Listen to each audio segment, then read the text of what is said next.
Jack. Hi, I'm Joe Landry. And today we're going to be talking about the Joseph R. G. Ray swimming pool. Yeah, this is the town pool. This was built in 1935. So Jack was interested in finding out more about the pool.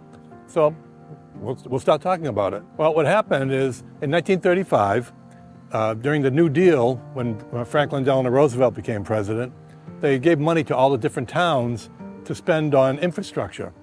So the town of Franklin decided, well, let's build a town pool for the children and the adults too. And so Joseph Ray and his wife, Bessie, what was it? I think it was Bessie. They lived around here, but he died in 1931. And so what she did is she donated some of the land for the town pool. And there was a small pond on this land. It was called Ford's Pond. It was upstream a little bit. And but you have Beaver Brook running through here as well. And what they did is they created a wall over here, which we'll see in a few minutes.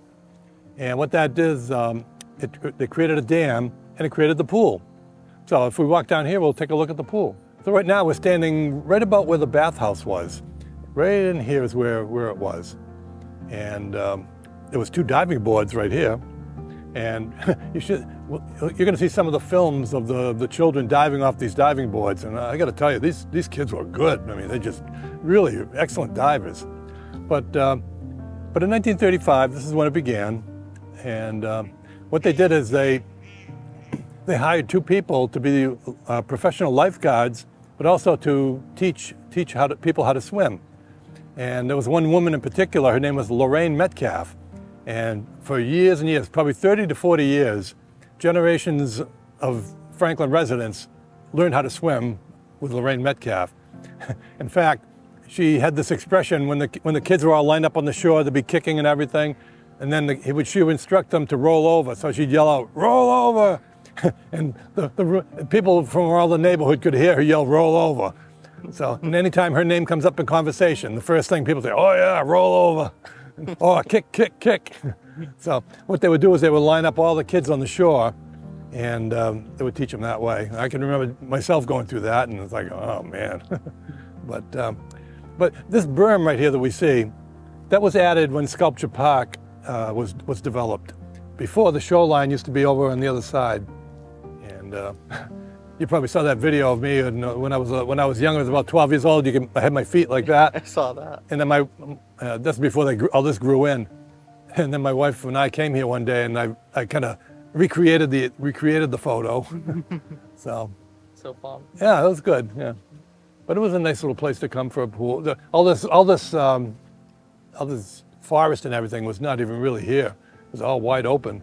We're talking. I came here in the '60s. And now it's 50, 60 years later, and it's all grown in. So, yeah. There used to be a pipe right above where those red poles are. There used to be a pipe that was sticking up out of the water. In fact, one kid was hanging on it, and they fell off into the water. And the water was pouring out of it. Now, I'm not sure if they were adding chemicals to the pool, or if it was just for maybe keep the water moving so that mosquitoes wouldn't form. I don't know. But you can see the water, gushing out of it. When we talk about history, most people's minds go to world wars, revolutions, and other major historical events. However, local history is often overlooked. Joseph G. Ray Pool was named after the Rays, who were a very wealthy family in Franklin. They made their wealth from manufacturing quilts for soldiers during the Civil War. The pool was eventually closed due to fears with competing with Chosin Beach. It's been closed off for swimming ever since. 40 years later, though, it's known for something totally new. Today, the pool is just a memory and a swimming spot for local ducks.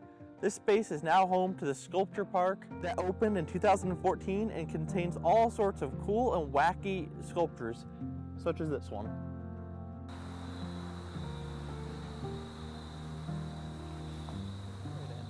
The Franklin State Forest was started under Franklin Roosevelt Civilian Conservation Corps. Despite what many people think, this forest is actually not untouched. It was created by humans under the New Deal. We will be putting a spotlight on the history behind several of the recreational parks here in Franklin, Massachusetts. For example, you may not know that the Franklin State Forest has a direct connection to FDR's New Deal, that the Franklin Sculpture Park was once the town pool, or even that Beaver Pond was the site of a tragic accident just a few years ago.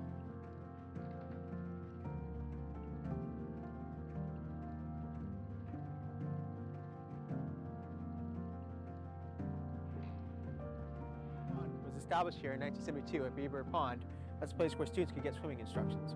However, due to there being a steep drop-off in the lake, swimming instructors eventually ceased.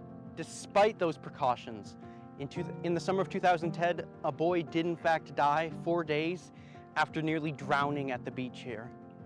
A reminder that even local history isn't always full of happy things.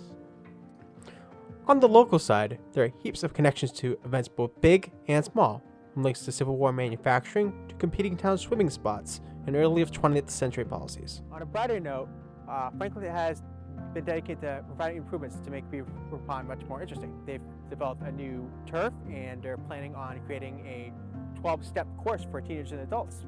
So hopefully there'll be entertainment here for generations to come.